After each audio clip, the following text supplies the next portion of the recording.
se você não precisasse mais estruturar cargos, mapear gaps e gerar PDI na mão? Com o Wabify Carreiras, você não precisa.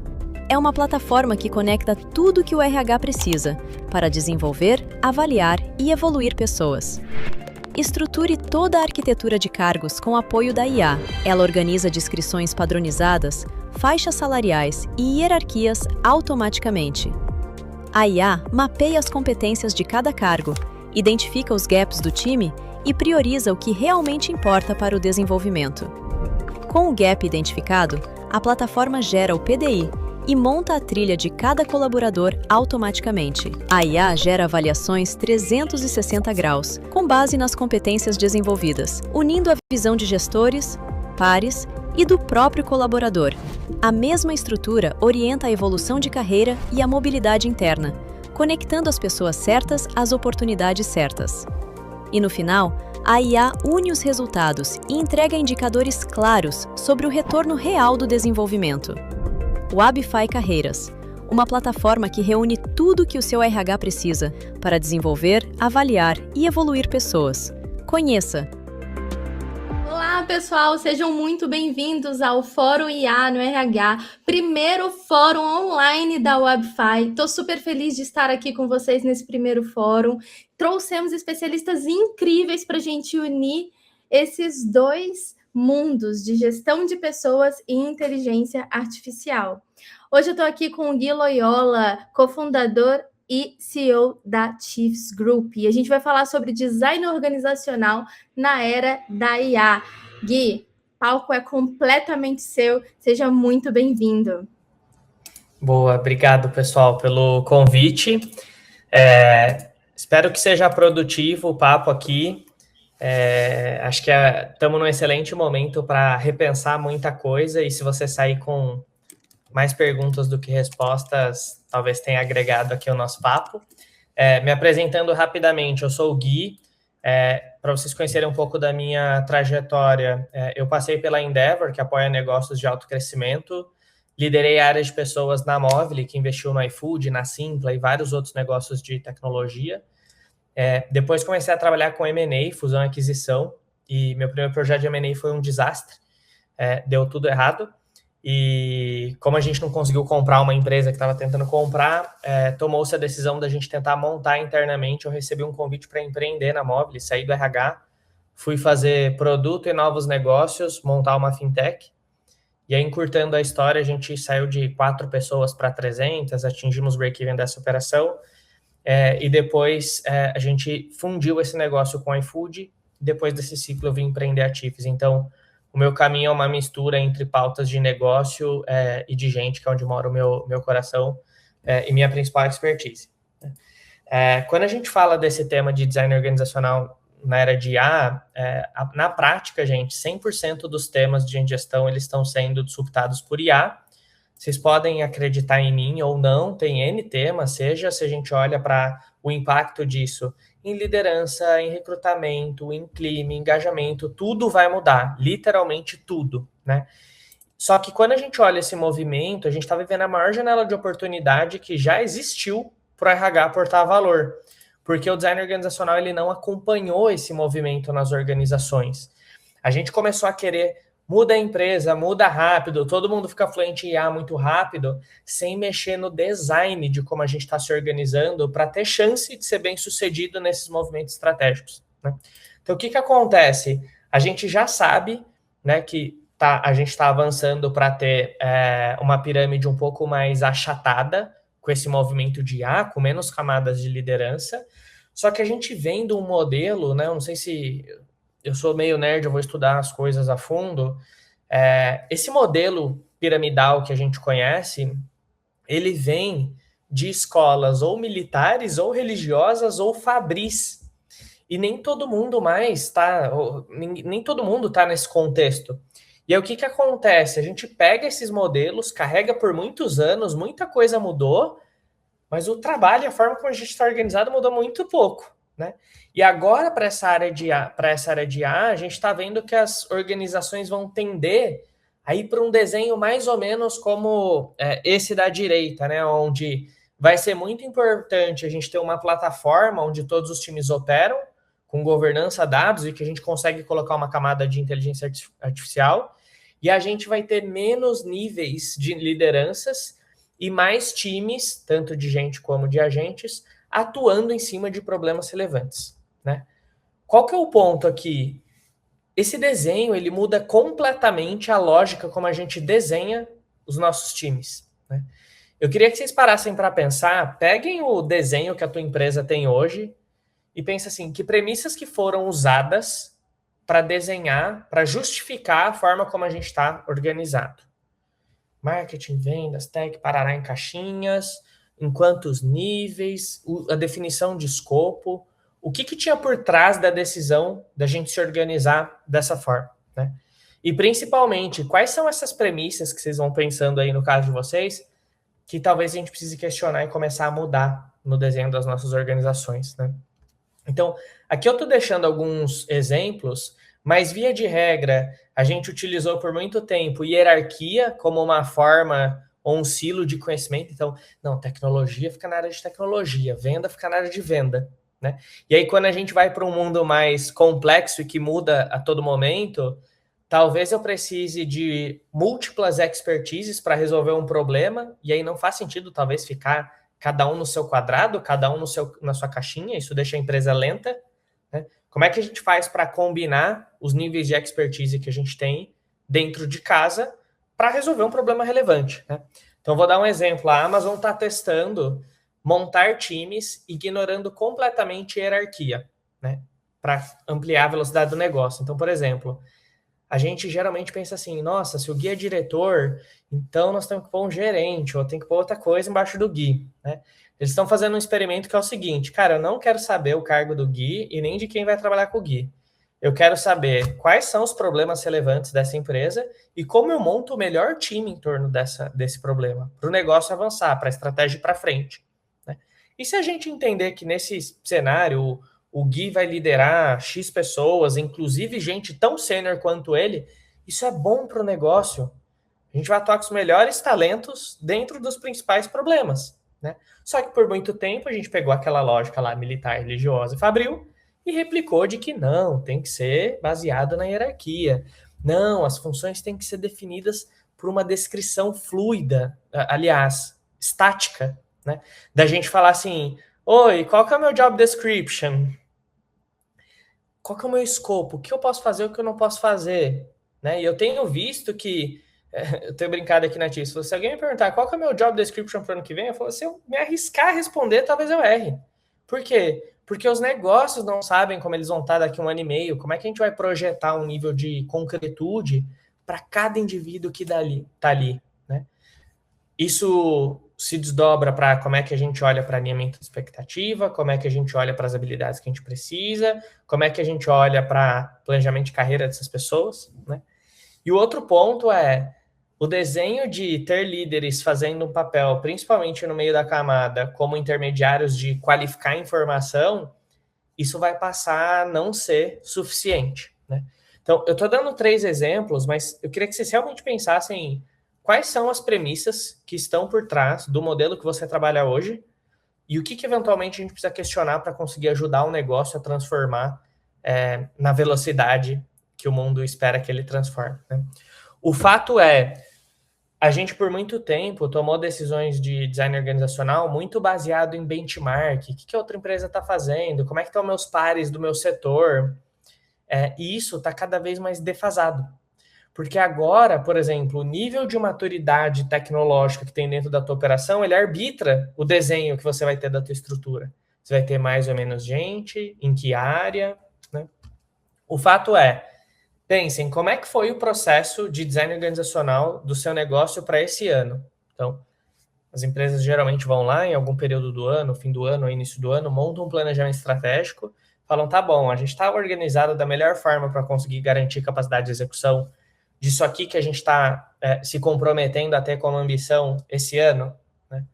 Geralmente, as empresas fazem workforce planning com um processo obsoleto, porque elas ainda não entenderam a lógica dessa era de IA. O que é o processo obsoleto?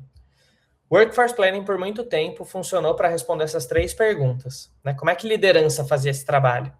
O Gui sentou na cadeira de líder, um belo dia alguém mandou uma mensagem e falou, Gui, nós vamos fazer o orçamento desse ano, eu preciso saber quantas pessoas você vai colocar em cada área aí, quanto custa, como é que vai ficar, né? Era uma lógica de projeção financeira, né? Só que a pergunta mudou. A pergunta relevante hoje não é quantas pessoas precisa contratar e quanto custa.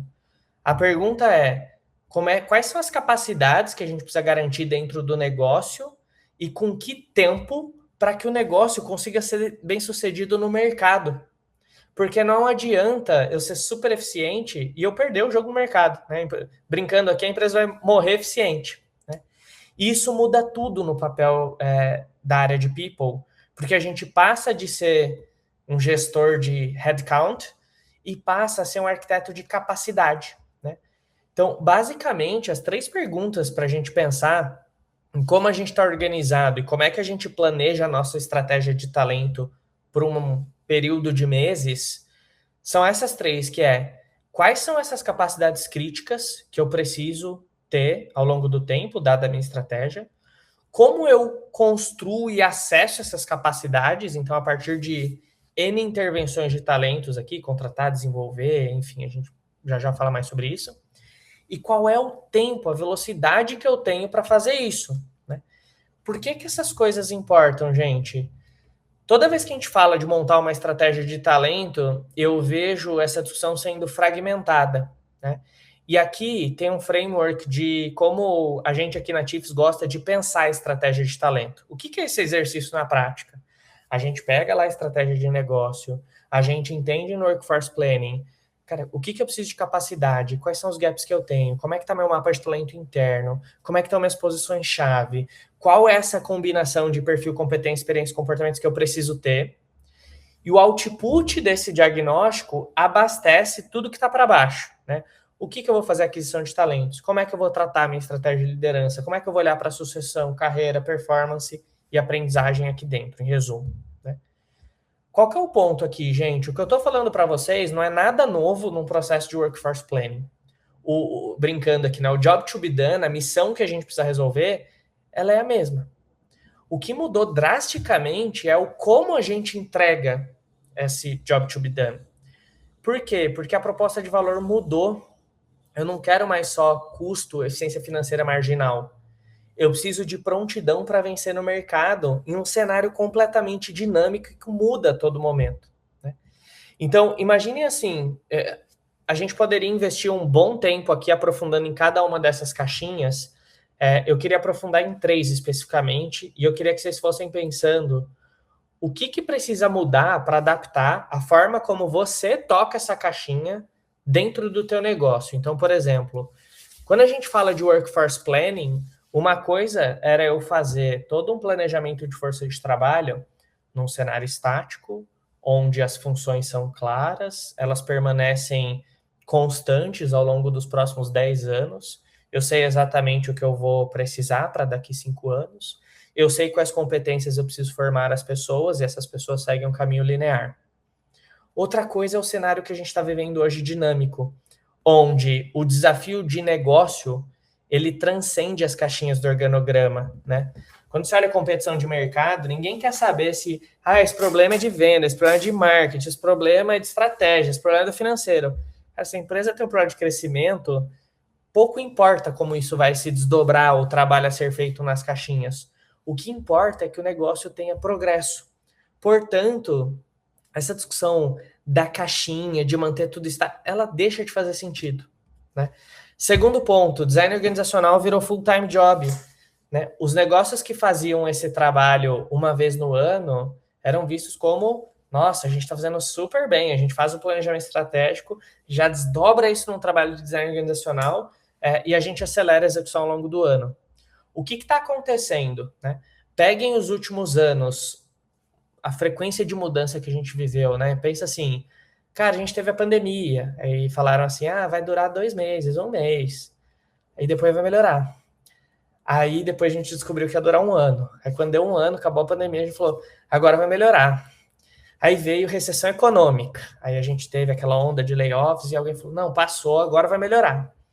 Aí veio agora aceleração de ciclo tecnológico com IA, e a gente está falando, já vai melhorar. O fato é, gente, não vai melhorar e a gente vai precisar criar uma estrutura responsiva para as empresas, né? Sabendo que não sei o que vai acontecer daqui a 1 ano e meio, mas alguma mudança, né, eu vou ser forçado a fazer. Como é que a gente cria uma capacidade de reavaliar e reavaliar o nosso design organizacional 100% do tempo? Porque se eu tomar uma decisão hoje de estrutura e ignorar tudo que está acontecendo no mundo e for olhar para ela daqui a 1 ano só para revisitar, eu vou ficar lento, né? Então, costumo brincar, como é que a gente passa a ter a mesma disciplina de acompanhar a tese que a gente tinha para o design organizacional, o output que a gente esperava, como essa estrutura está respondendo, quais intervenções eu preciso fazer ao longo do tempo para ela ficando mais eficiente, né? É quase que a gente controlar a prontidão dos nossos times da mesma forma que a gente controla o orçamento. A gente não olha orçamento todo mês, a gente não olha a meta de receita todo mês, a gente não olha EBITDA todo mês. Como é que a gente olha com mais frequência o nosso design organizacional e vai ajustando essas intervenções ao longo do tempo? Porque se a gente soubesse qual que é o desenho vencedor, a gente já tinha feito, né? O fato é que a todo momento está acontecendo alguma coisa, alguém sai, alguém chega, um cenário de mercado, a gente se reorganiza, né? E a gente eventualmente não cria times responsivos para um cenário dinâmico. Isso tira a velocidade de execução do nosso negócio, né? Além disso, gente, dentro de Workforce Planning, a gente sempre olhou para talento como as pessoas que estão aqui dentro da minha empresa hoje. E aí, nesse cenário que demanda agilidade, a gente vai precisar começar a pensar basicamente com uma lógica de marketplace de talento. Seja ele dentro da empresa, onde eu preciso ter uma capacidade de saber quais skills o Guilherme tem, surgiu um problema de negócio, como é que eu conecto os talentos que eu tenho aqui dentro com esses desafios que eu tenho, para dar agilidade para o negócio, né? Porque se eu for, vou contratar, vou desenvolver, isso deixa o negócio lento, e às vezes a competência está dentro de casa, né? E também, para casos onde essa competência não está dentro de casa, como é que eu acesso marketplaces de talentos externos para compor o meu time e fazer ele andar rápido? A gente vai falar um pouco disso já, né? Isso faz, gente, com que a gente precise, como líderes de pessoas, ter uma capacidade de ter um portfólio de intervenções de talentos, né? Depois a gente vai aprofundar nisso, mas não tem mais bala de prata, né? Aquele dilema de vamos contratar ou vamos desenvolver? Cara, é tudo contextual e rápido. Eu preciso ter várias ferramentas no meu cinturão para entender, dado o cenário, a proposta de valor que o negócio espera de mim, o tempo que eu tenho, o tamanho do buraco da capacidade que eu preciso criar, qual que é a melhor forma de eu desenhar a solução aqui para o negócio, dado tudo que eu tenho de ferramenta de intervenção de talento, né? Outro exemplo aqui, gente, quando a gente olha estratégia de liderança. Cara, os líderes estão precisando aprender a virar arquiteto tanto de gente quanto de tecnologia, né? Esse talvez seja o papel mais duro que essa liderança tem hoje, de performar, ter que entregar essas metas de curto prazo e transformar o negócio. Como é que a gente ajuda esse público a ganhar fluência, né, nesses pontos? Qual é o perfil da liderança que vai conseguir ser bem-sucedida nesse tipo de movimento, né, para o meu negócio, para o meu contexto, né? Como é que a gente ajuda essas pessoas nesse dilema de performar e transformar? Eu não sei se alguns estão vivendo isso, eu estou vendo com frequência. A gente está esperando, né, que o Guilherme cresça a empresa, melhore margem, crie um ativo de inteligência artificial. É muita coisa, essa turma está pressionada. A gente operou por muito tempo numa cultura de herói, de, nossa, surgiu uma mudança relevante, coloca o Guilherme que o Guilherme vai resolver tudo. Quando a complexidade vem e essas agendas começam a se entrelaçar, a gente não pode mais operar na cultura do herói. A gente tem que olhar para o design, a gente tem que ver como é que a gente ajuda esses líderes a conseguirem equilibrar os dois pratos, né? Quando a gente olha esse público, eu tenho me questionado muito sobre uma liderança estar 100% na cadeira, né? Nossa, a pessoa está super pronta. A gente já avaliou líderes por muito tempo, mas eu me arrisco a dizer que toda liderança hoje está num mandato de transformação e que esse mandato, ele expõe essas pessoas do ponto de vista de talvez a gente não consiga estar 100% do tempo sempre pronto.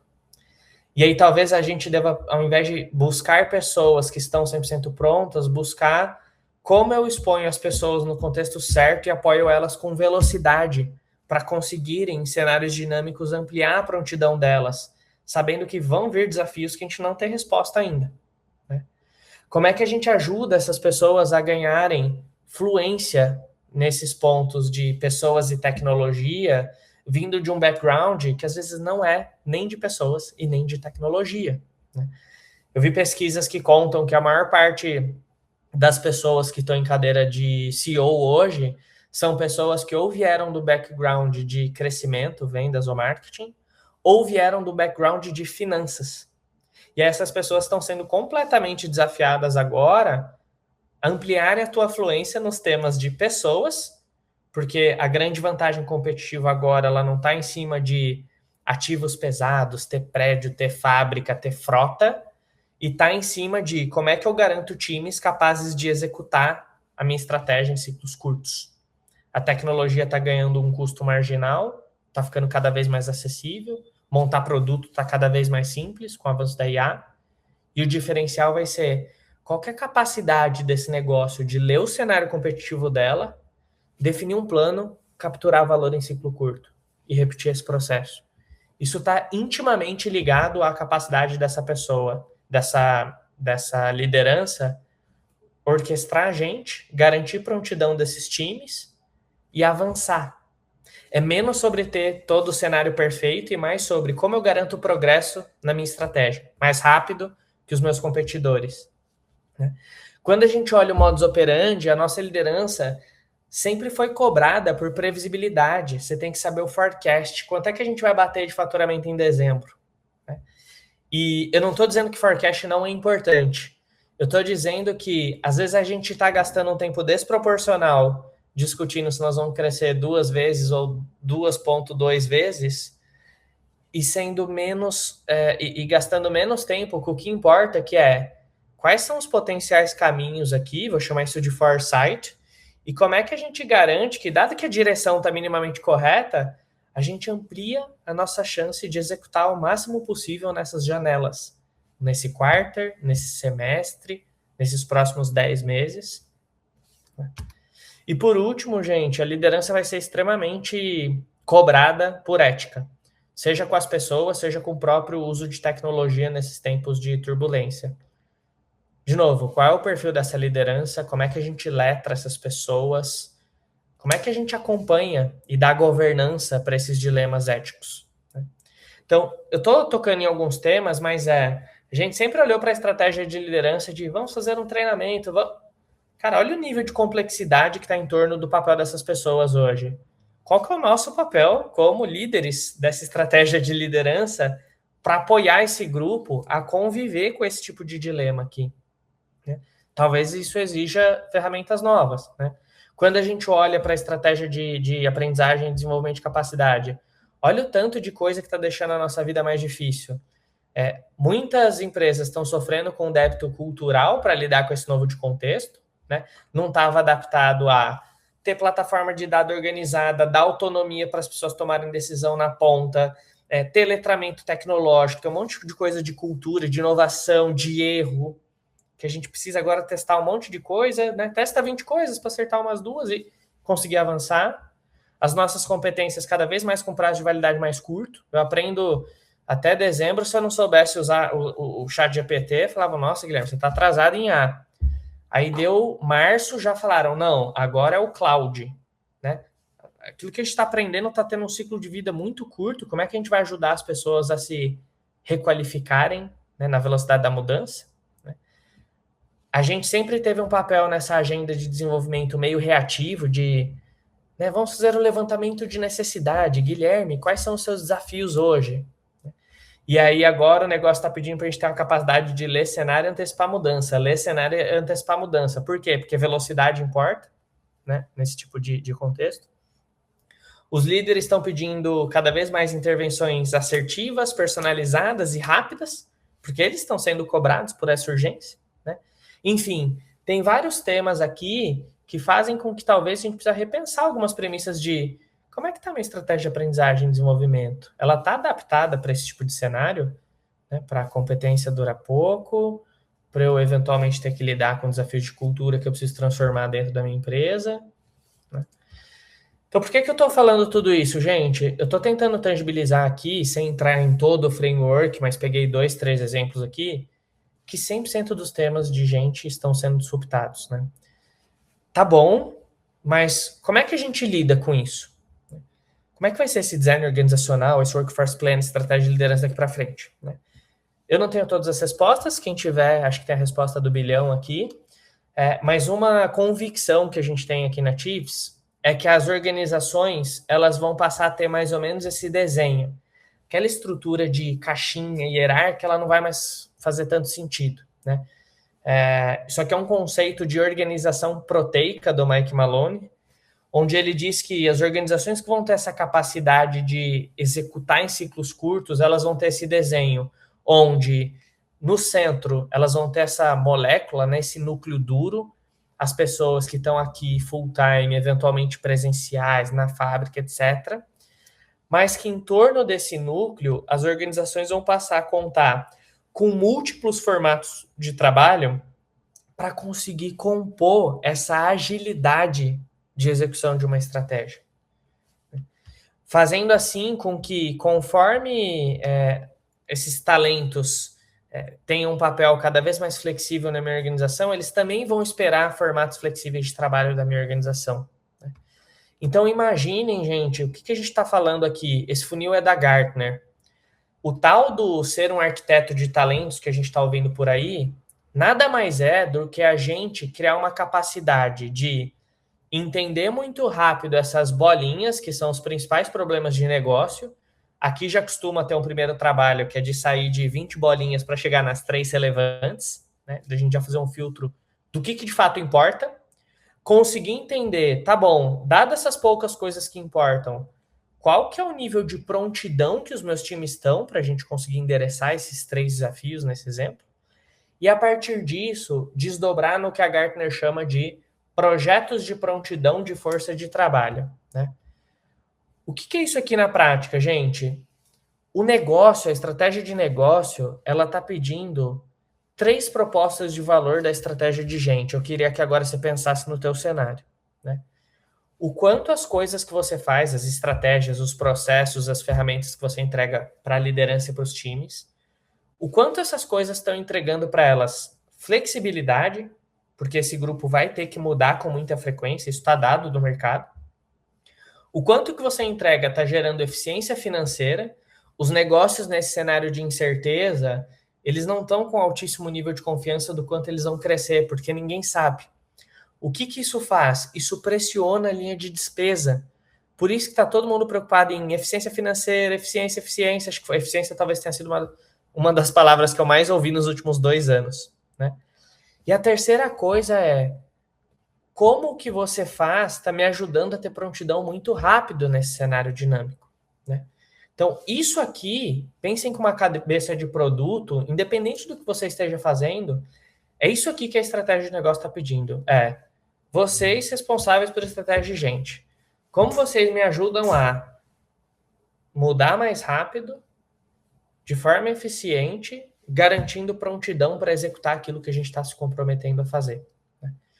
Quando isso acontece, gente, é aqui que entra a gente passar a ter uma estratégia holística de talentos, né? Onde por muito tempo a gente operou só no build or buy, né? Que é ou eu contrato gente ou eu desenvolvo gente, mas daqui surgem novos olhares para a gente, de largada, olhar aquela construção de capacidade que a gente falou. Cara, deixa eu ver o que meu negócio precisa e começar a discutir. Cara, o que vai ser um bot? O que a gente vai automatizar? E como é que a gente conduz essa gestão de mudança de uma função que vai ser feita por IA, mas que antes a gente precisa investir e resolver plataforma de dados proprietária, mas que a gente precisa talvez mudar o perfil do time que vai estar atuando nisso, porque isso deixa de ser um papel operacional e passa a ser um papel de julgamento, né? Como é que a gente conduz essa mudança? Vão ter as coisas que a gente olha, cara, o que eu vou contratar ou trazer de fora de competência que não tem na minha organização? Ou o que eu vou construir aqui dentro e vou desenvolver as pessoas, né? Mas há também novos formatos, que são quais são aqueles problemas que a gente tem que eu costumo brincar que não são problemas permanentes, né? Exemplo de casos reais. Cara, a reforma tributária veio, bastante crítica para o nosso negócio, mas tem começo, meio e fim essa mudança. Estamos fazendo uma fusão e aquisição, momento super estratégico para o nosso negócio. Vamos contratar um CFO? Às vezes não precisa, é um desafio que tem começo, meio e fim. Né? Pensem nos problemas críticos de negócio que eventualmente a gente por muito tempo resolveu com headcount, que às vezes é uma solução lenta e cara para um negócio que está pedindo eficiência e velocidade. Faz sentido? Será que não tem formas de eu acessar talento mais rápido, mais barato e fazer esse movimento como uma ponte? Alguém vai sair de licença maternidade. Cara, e agora? A gente deixa a cadeira vacante e coloca em risco a execução do negócio. Não, a gente contrata alguém, mas como é que eu contrato alguém para a pessoa vir ficar 9 meses? Como é que a gente passa a ter soluções que são ponte de talento interinas? Né? Como é que a gente faz um outro caso aqui, que é o bolster, que tem agenda que é mais cara a gente não mandar rápido do que a gente investir para fazer ela dar certo. Né? Esse caso eu estou vendo muito clássico, precisamos virar uma empresa AI first. Aí tem um grupo de pessoas que não tem um nível de maturidade ainda em IA, e a gente fica cobrando para elas, vamos automatizar tudo do nosso financeiro. E ali, às vezes, tem um grupo de pessoas que não tem essa competência. Como é que eu faço para impulsionar esse grupo, injetando essa competência por um período, ajudando essas pessoas a construir a capacidade que elas precisam e transferindo esse conhecimento depois? Né? Resumo, gente, tudo isso que eu estou falando para vocês, nessas 3 formas, é que passa a existir aqui dentro desse desenho da molécula uma forma da gente acessar talento. E que não necessariamente as pessoas precisam estar full time, no meu controle, nos meus termos padrões. Né? Por que eu estou falando tudo isso, gente? Os negócios que vão conseguir criar esse portfólio de intervenções de talentos, eles basicamente vão ter essa capacidade de combinar os caminhos, dado o contexto interno que existe. Então, por exemplo, se eu quero avançar em IA, mas isso não é tão urgente no meu negócio, eu tenho um gap grande, talvez esteja tudo bem eu ir por uma estratégia de contratar e desenvolver ao longo do tempo. Nós vamos fazer programa de porta de entrada, nós vamos trazer muita gente. A gente sabe que essas pessoas vão ficar prontas e acelerar a nossa estratégia daqui 3, 5 anos. Mas está tudo bem, talvez, no meu negócio. Né? Talvez essa seja uma forma de eu trazer massivamente uma competência e formando ela mais barata, só que mais lenta. Agora, se eu tenho um senso de urgência de começar a fazer isso nos próximos 2 anos, eu preciso evoluir muito o nível de maturidade tecnológica do meu negócio, talvez eu precise combinar essas coisas. Como é que eu borrow, né? Eu pego emprestado, eu acesso o talento, enquanto eu trago de fora as posições, enquanto eu formo. O ponto é, problema complexo não tem mais solução binária. Ele vai ter essa composição de coisas que, dependendo desse contexto interno, eu vou começar pegando emprestado, eu vou avançar até o próximo milestone que a gente tem, enquanto isso eu abro uma vaga, contrato com calma, trago a pessoa, transfiro conhecimento, começo a formar gente embaixo. Isso vai começar a se misturar. Né? O ponto é, gente, tem um percentual relevante das lideranças de RH que ainda não sabem dizer assim, qual que é a melhor combinação entre, eu tenho que 40% fazer aquisição de talento, eu tenho que ser 50% formado dentro de casa, o que eu vou automatizar? Ninguém tem essa resposta, né? O que a gente sabe é que a gente vai ter que começar a tratar a estratégia de talento como um portfólio de investimento, né? A gente não investe uma parte no curto prazo, uma parte com mais risco, uma parte com menos risco, a gente vai ter que ter essa mesma lógica. Quais são essas intervenções de talentos? Mais focada em blindar o curto prazo, com maior equilíbrio no médio prazo, de acordo com o que está acontecendo de janela de oportunidade no meu mercado, no meu negócio. Né? O ponto é, gente, pensar diferente aqui vai trazer um monte de fricção que a gente já conhece. Então, cara, né, vamos olhar aqui para o negócio. Mas como assim? Eu vou acessar talento? E se eu não contratar alguém? Quem que vai fazer o trabalho? As pessoas que eventualmente não estão nesse núcleo não têm compromisso. Né? Pense nessas coisas que a gente escuta. Né? Será que não tem respostas concretas que a gente possa dar né, para responder. Então, por exemplo, quando eu escuto essa, às vezes alguém que não está no núcleo não está compromissado, eu costumo perguntar, nossa, tem um monte de gente full-time, está todo mundo engajado? Por que as pesquisas que saem sobre engajamento saem com resultados catastróficos sobre o que está acontecendo no mundo? É isso que define compromisso? Né? Do ponto de vista financeiro, montar ali uma estrutura pensando no bolster, né, para impulsionar um problema relevante. Quando a gente olha e pega um problema relevante, o custo de investimento de acelerar aquela agenda costuma ser marginal. Né? Pega negócios intensivos em tecnologia. Cara, quanto vale melhorar em 1% a produtividade da estrutura de tech, sendo que talvez o maior custo da empresa seja investido na linha de pessoas, com pessoas de tecnologia? Né? Cara, do board, isso não gera dependência? A gente não tem que internalizar, fazer tudo rápido, lento? Não sei. Qual que é o risco de verdade aqui? O risco é criar uma dependência de um recurso externo? Ou o risco é a gente andar muito devagar, perder time to market de lançar uma solução no mercado e capturar valor? E virar pioneiro em algo no nosso setor? Então, eu estou trazendo esses pontos, gente, porque estou trazendo um conceito novo aqui que demanda que a gente, como profissionais de RH, esteja muito preparados para debater o assunto, para ter essas conversas petulantes, essas provocações, ter esse nível de debate, para ajudar o nosso negócio a mudar rápido. Por quê? Porque a gente está tentando fazer transformações nos desenhos do passado. Né? Quando a gente vai estudar como é que as organizações fora do Brasil estão adotando esse tipo de modelo de trabalho, isso aqui é uma pesquisa de Harvard, todas elas começam com uma solução pontual, geralmente numa dor que já está atrasada, né? Com uma cabeça assim, eu já deveria ter lançado esse produto, eu já deveria estar crescendo numa atração um pouquinho mais rápida do que eu tô. Só que eu não tô e eu tô entendendo que parte disso o desafio está na minha estrutura. Deixa eu tentar alguma coisa nova. Né? As empresas começam a se abrir para esse modelo da molécula basicamente pela dor, não pelo entendimento, pelo amor, porque foi estudar. Né? Depois elas entendem ali um caso de uso e vão para o estágio 2. Ela aprende um caso de uso. Nossa, para sucessão isso é útil. Nossa, para agendas de novos negócios isso é útil.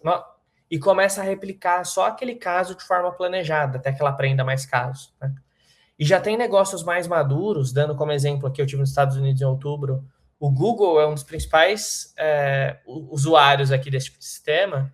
Eles estão usando times assim para explorar um monte de tecnologia nova, para além de inteligência artificial, para construir o futuro do negócio, para testar a unidade de negócio nova. Né? Qual que é o ponto, gente? A gente não costuma saber onde faz sentido usar esses novos modelos de trabalho, né, no nosso design organizacional. Aqui eu vou trazer alguns casos brasileiros que a gente já sabe que são cenários que faz sentido, dá ROI, traz eficiência, fazer esse tipo de combinação de talento interno e externo. Né? Então, o primeiro caso é quando a gente precisa de profundidade, algum tema, uma habilidade muito relevante. Eu vou trazer aqui o caso da Vivara. Né? A Vivara usou esse tipo de modelo para acelerar a agenda de inteligência artificial dela. Né? Pensa em negócios, eu estou vendo casos onde alguns negócios não estão conseguindo atrair profissionais para esse tipo de desafio, seja porque a indústria talvez não seja tão direcionada à tecnologia ou outros cenários, e talvez, em vez de ficar batendo cabeça de demorar para contratar, tomar um monte de declínio de offer, como é que eu faço para acessar esses talentos e avançar na minha agenda? Isso vai ser mais efetivo do que eu ficar com SLA gigante de vaga, por exemplo. Né? Tem negócios que estão usando esse tipo de modelo para estruturar novas unidades de negócio, novos produtos, novas geografias. A Klabin fez isso. Né? Cara, eu vou fazer um negócio completamente diferente do meu core business. Como é que eu crio essa competência muito rápido para avançar nessa agenda? Né?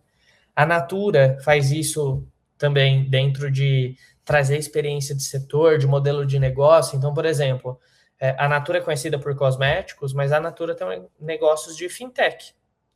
Como é que a gente faz para trazer massa crítica de gente experiente dentro de fintech para ajudar a montar esse novo modelo de negócio, esse novo setor lá dentro? Né? Momentos críticos de mudança, que tem alguns exemplos, mas a gente ajudou, por exemplo, a Balduca a fazer toda essa gestão da mudança dentro do tema de reforma tributária. Né? A gente ajudou a Alice a fazer uma mudança de modelo de negócio de B2C para B2B. Tem cenários onde a mudança é muito crítica, a gente precisa reforçar nossos times ali rápido para não penalizar essa execução de negócio.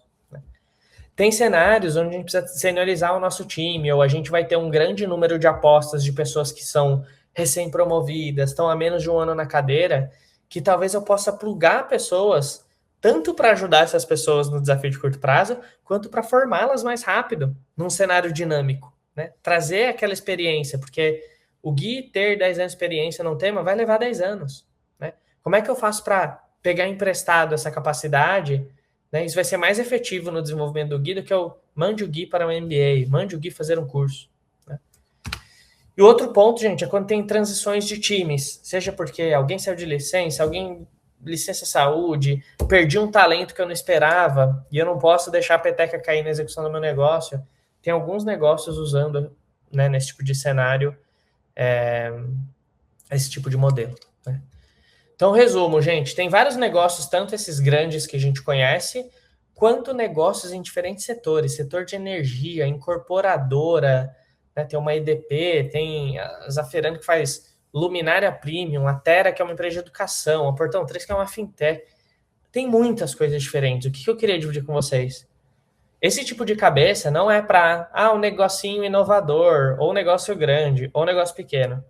Isso aqui são para as empresas que querem transformar rápido e garantir que vão continuar sendo relevantes ao longo do tempo. Né? Então, o nosso papel, resumindo aqui para a gente fechar e abrir para o Q&A, é a gente ser arquiteto de capacidade. Como? Entendendo profundamente quais são os desafios de negócio que a gente tem que resolver, entendendo profundamente como é que a gente constrói essas capacidades ao longo do tempo. Vou dar um exemplo. A gente começou a falar, participei da construção do iFood, a gente começou a falar de inteligência artificial lá em 2019. E aí tem gente vendo o que o iFood está fazendo hoje, falando assim, nossa, o iFood foi muito rápido, parece que começou ano passado. Mas faz bons anos que isso está sendo construído. E para isso chegar no nível de maturidade que tem hoje, precisou-se de um caminhão de intervenções de coisa aqui, de contratar, desenvolver, de modelo de gestão, de pôr no planejamento estratégico, de fazer muitas coisas. Então, quando eu falo de entender como essas capacidades são construídas, é de ir a fundo no benchmark. Então, assim, eu quero fazer produto de ponto igual no Nubank. Vai lá ver quais preços foram pagos, como o processo foi feito, o que vocês fazem que continua, né, garantindo isso ao longo do tempo.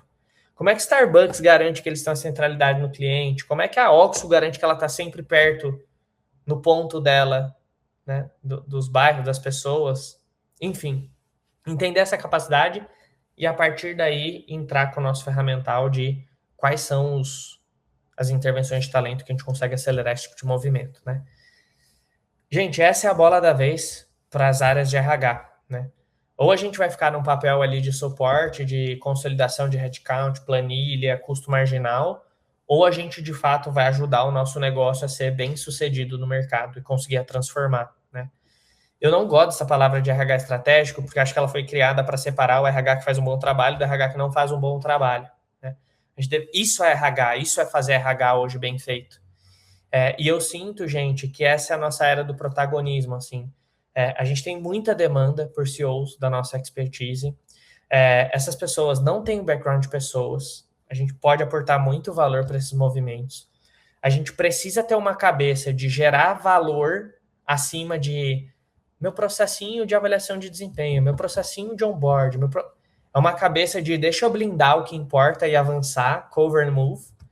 E principalmente, gente, o maior risco que a gente corre é da gente não inovar rápido. É a gente ficar paralisado. Porque esse risco financeiro? Porque esse... Agora é o momento de tomar risco. Né? Esse gráfico aqui do lado é a curva da inovação, não sei se vocês já viram, que fala que a inovação ela começa gradualmente e repentinamente. Né? E a única forma da gente ver se a gente acompanhou ou não o ciclo de inovação é quando ela já passou. Né? Imagine assim, a Microsoft viveu algumas ondas de inovação bem-sucedidas e outras não. Exemplo, agora está super forte no mercado de cloud, mas já perdeu a batalha. Vocês lembram que tinha um Windows Phone? Como é que eles garantem de estar avançado ou não nesse processo, está andando rápido ou não para capturar mercado? Quando a onda já passou, não dá para começar a desenvolver algo. Né? Se tiver alguém 3, 5 anos na frente com IA, com novos produtos, não dá mais tempo de buscar no cenário competitivo. Né? Então, o meu convite aqui, gente, eu vejo líderes de RH muito obcecados por ir em evento, estudar, ir atrás. Para mim, não é falta de conhecimento ou capacidade.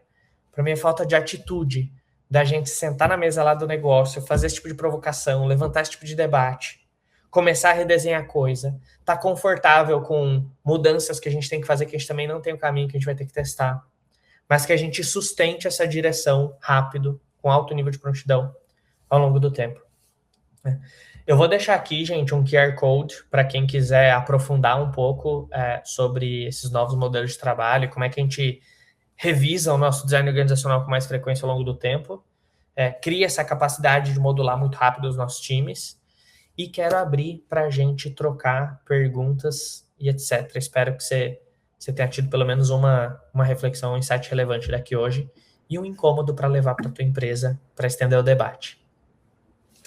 Bom demais, Gui. Você estava falando e eu estava aqui quebrando a cabeça com várias coisas, até para a própria equipe aqui, né? Eu não sou de RH, mas me fez refletir muito também, principalmente a parte que você falou sobre arquitetura de capacidade. Eu anotei isso aqui para mim, porque fez muita diferença. Bom, primeira perguntinha aqui.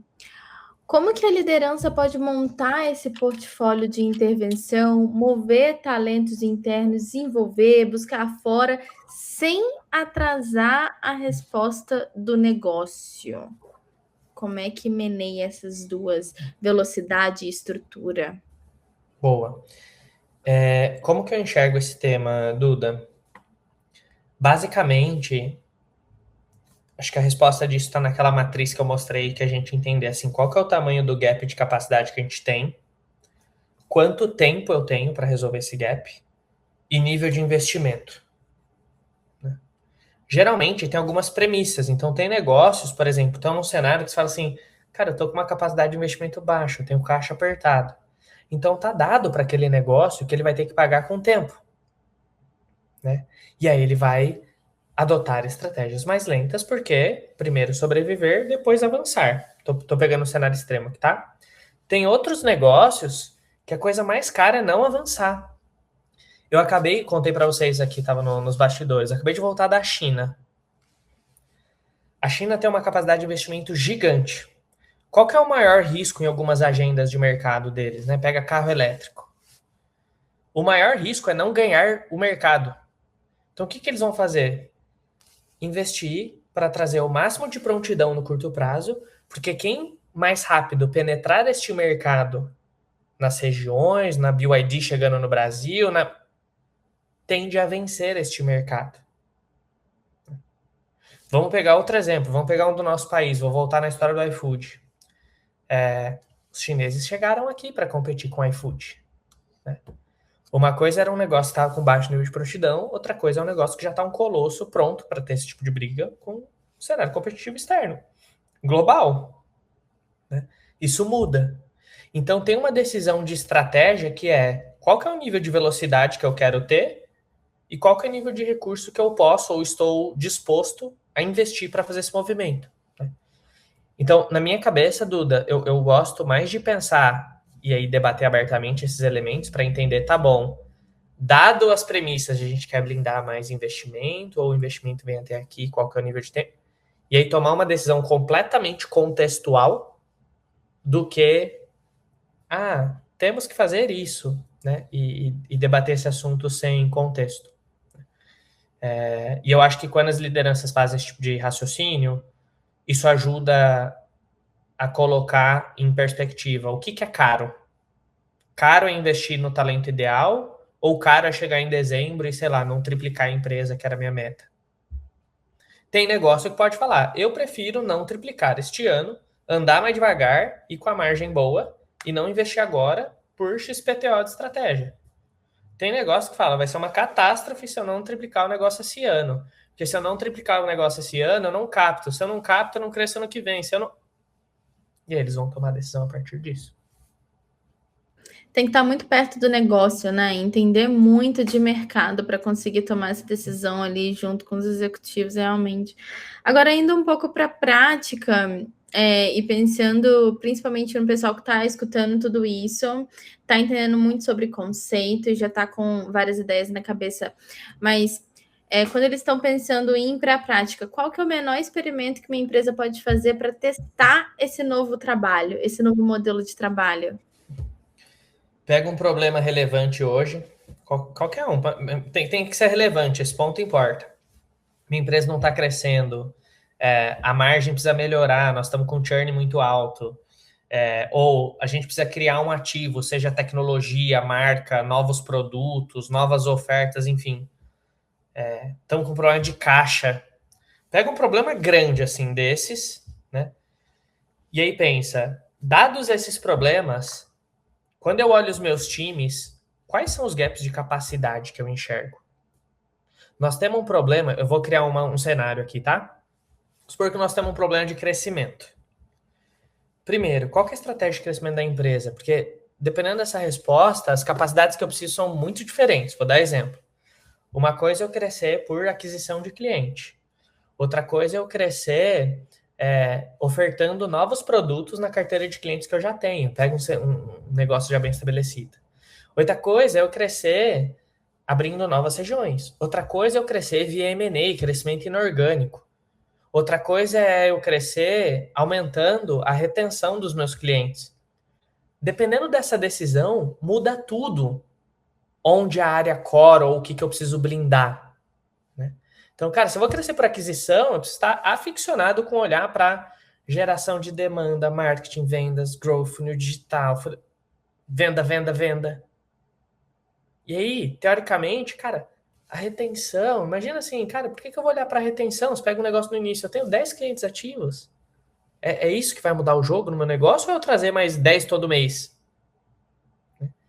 E aí, dependendo dessa resposta, você olha e fala assim, tá bom, dada essa estratégia clara, se ela está clara, qual que é a maturidade dos processos que sustentam essa escolha? Né? Então, vamos supor, eu quero crescer por M&A. Cara, você tem capacidade de ter uma tese clara, de mapear os players e os motivos de cada player de fazer um M&A com você no mercado, de conseguir abrir um pipeline de conversas, de conseguir... Isso é um processo chave, né? Processo não do ponto de vista de passo a passo, né? Mas do ponto de vista de, pegando o caso de aquisição aqui, cara, eu tenho processos maduros para fazer minha marca chegar nas pessoas, eu tenho processos maduros para criar reputação dentro do que eu faço, eu tenho processo maduro para converter curioso e interessado na minha solução. Se isso não está maduro, cara, quão pronto o meu time está para amadurecer esse processo? É questão de tempo? Então, assim, sei lá, vou criar As pessoas não conhecem a minha marca. Eu tenho pessoas que sabem fazer isso. A gente está pronto para entregar isso e a questão do trabalho amadurecer. Ou eu tenho gaps? Né? Então eu vejo muito, a gente tem um desafio gigante. Às vezes vai ver estruturas, às vezes tem muita gente júnior ou gente que está fazendo pela primeira vez e a empresa está falando, gente, precisamos dobrar a empresa nos próximos 4 meses. Cara, não é assim que funciona. Né? Isso mostra, eu estou pegando exemplo, mas ele mostra um gap entre criar condições da gente ter chance de fazer um movimento de mercado versus prontidão dos times. Resumo agora objetivamente na tua pergunta. Pega um problema de relevante e faz um assessment entre como está essa estratégia e maturidade de processos versus prontidão desse time. Onde tiver buraco, comece por aí. E só com esse racional você consegue justificar investimento, budget, tomada de decisão, né? Porque eu vejo muitas vezes o RH pena um pouco para conseguir recurso, né? Se você faz esse alinhamento com o negócio, com os problemas relevantes, igual você comentou, você cria o contexto para você conseguir os recursos que você quer. Bom demais. Exato. Gui, estamos chegando na reta final. Queria super te agradecer. Assim, eu tenho certeza que todo mundo que está assistindo teve vários insights, mas eu também tive. Eu não sou de RH, mas eu fiquei aqui pensando vários momentos aqui, trazendo para a minha realidade. Novamente, muito obrigada. Eu queria deixar aqui um espaço para você divulgar suas redes sociais antes da gente fechar. Boa. Gente, melhor rede é o LinkedIn, Guilherme Loyola. Bom demais. E todo mundo que está assistindo a gente, entra lá na página do Fórum IA no RH. A gente tem mais 2 dias de evento com speakers incríveis. Vamos falar muito sobre inteligência artificial, juntando inteligência artificial com gestão de pessoas, unindo esses dois mundos. E para quem quiser conhecer o Abify, a gente é a plataforma all-in-one do profissional de RH que quer crescer, que quer engajar, que quer ser mais estratégico. Acessem aí o Abify. No nosso site tem todos os detalhes sobre o produto, como que a gente pode ajudar vocês. E até amanhã no nosso novo fórum. Um abraço.